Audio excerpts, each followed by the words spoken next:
எனக்கு வந்து ஃபாரின் ரேசர்ஸ்ல இந்தியால கேட்குறீங்களா? இந்தியன் ரேசர்ஸ் யாராவது தெரியுமா உங்களுக்கு? அதான் நரேன் கார்த்திக்ன்னு ஒருத்தர் கேள்விப்பட்டிருக்கேன். அவ்வளவுதான் அவ்வளவுதான் எனக்கும் தெரியும். அதுக்கு மேல யாரும் தெரியாது.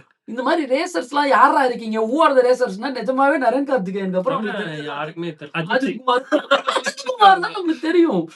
ஏன்னா இந்த இப்போ நம்ம இந்த ரேஸ் பத்தியுமே துபாயில நடந்த இப்போ ஒரு ரேஸ் நடந்திருக்கு. அஜித் குமார் போயிட்டு வந்து கலக்கியிருக்காரு அப்படின்றது ஒண்ணு இருக்கு.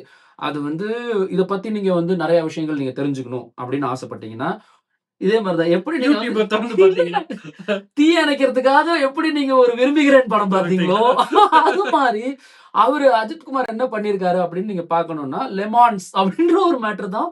இந்த இங்கிலீஷ் லெமான்ஸ் படம். இல்ல French French movie. Documentary. Correct, correct. 1971ல வந்து அமேசான் பிரைம்ல லெமான்ஸ்னு ஒண்ணு இருக்கு. அத நீங்க பாத்துக்கங்க. இல்ல அந்த ஃபோர்டு வெர்சஸ் ஃபெராரில ஒரு செக்மெண்ட் இருக்கு. கிறிஸ்டியன் பேல் எப்படி வந்து பூர்றாரு, போயிட்டு ஃபோர்டுக்காக எப்படி வண்டி ஓட்டுறாரு அப்படின்றதுக்காக அந்த லெமான்ஸ் ரேஸ வின் பண்ணணும் அப்படின்னு சொல்றாங்க. அந்த ஒரு செக்மெண்ட் நிறைய பேருக்கு ஃபோர்டு வெர்சஸ் ஃபெராரி தெரியும். அத பாத்தீங்கனாலும் நீங்க புரிஞ்சுக்கலாம். சோ அத பத்தி இல்ல. இப்போ நம்ம வந்து